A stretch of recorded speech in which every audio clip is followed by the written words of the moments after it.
chain drug review, and mass market retailers video forum.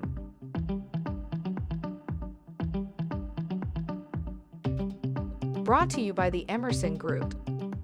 Hello everyone, I'm Scott Meyer. I'm editor with Retail Media IQ. We're here with Mike Wysong, CEO of CARE Pharmacy.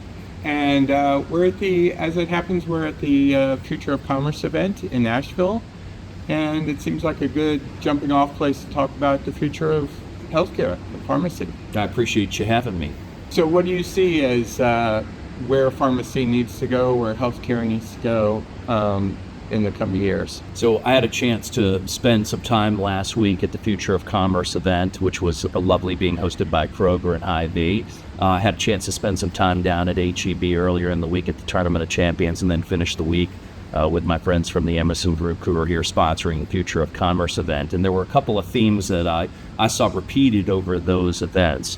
We're clearly in a moment of change, but there's a lot of hope and optimism about what that change is ultimately going to usher in, which are new care models that are going to be much more proactive and preventative, and I think will ultimately allow us to serve our customers in a much better way than we do today. What are some of the obstacles or challenges that you face getting from where we are now to the vision of the future you sort of envision? So Scott, when you look at the models today, the reimbursement challenges, the general sustainability of the profession at large is keeping some of these new models from coming in. It's hard to really expand out into other related services when there isn't a reimbursement pathway for that. So I would say that's probably the biggest challenge that we face as providers today. But groups are working to resolve that. There's an ECAPS bill out right now that I think will help some of that move forward. You look at the retailers coming together at a critical moment to really look for ways to partner out in the spaces that we mentioned earlier. There's the idea of nourishing change, food is medicine.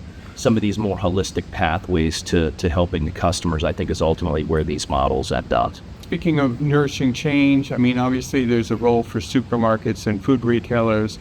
What about conventional pharmacies or drugstores in this kind of future? Yeah, co-ops like CARE, the traditional regional drug chains, they're not going to be left in these new models. We'll all have our own expertise and uniquenesses within the communities in which we reside. At CARE, we do a lot in the specialty pharmacy space, out in the HIV arena, in underserved communities. And so I think, again, these are just high-touch models. I think we do a lot of that today. And I think we're going to be able to do more of it in a more efficient way moving forward with some of the technology pieces that are going to be deployed here over the next couple of years. So I'm hopeful. I'm hopeful that everybody will play a role in that, and an important one. We just need to come together as an industry at this particular moment in time to help get through some of these challenges. And do you see, in terms of coming together, do you see a role for, NACDS and other groups? Yeah, so when I think about NACDS or NCPA or NASP, some of these associations historically have been, tasked with representing their own constituents and customer bases with which they're, oversee. And I think there's so many challenges today that the walls between the associations, I think, are coming down. I don't think those associations have ever been closer together in terms of just making sure that the retailers and members that comprise those associations are best positioned to practice, in their areas of respective expertise. So I'm hopeful, again, that the associations will also come together much like the retailers to promote the profession of pharmacy and ultimately get these new models underway. And you mentioned technology. What role do you see for AI and other technology in this change? It is changing everything in an unprecedented way. You just look at how much faster decisions can be made now. I think one of the challenges is that the technology is taking off at such a pace on some of these capital allocations and some of these key initiatives. Sometimes you get 4, 5, 6 months into them and realize that you're even slow with some of the new advent of technology that's coming in.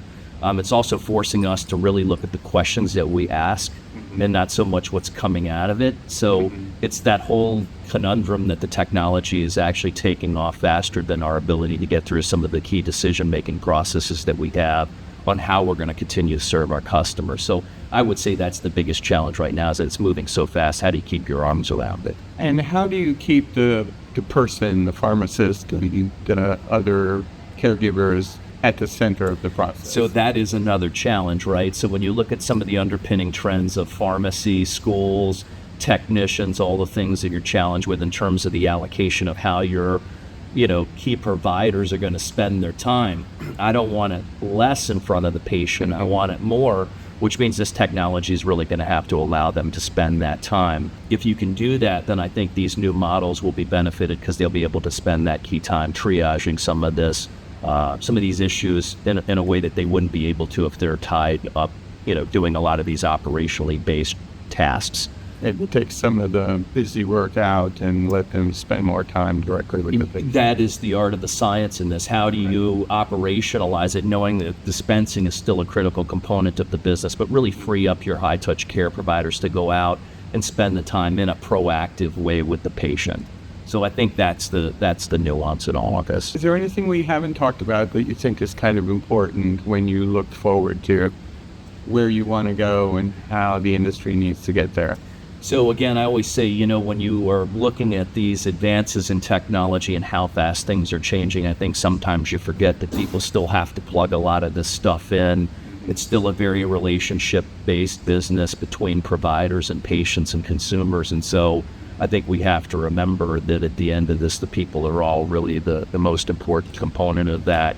And finding new ways to serve our customers is really the most important task that we're all undertaking as providers. Well, thanks very much. I appreciate it. I appreciate you having me. Thank you.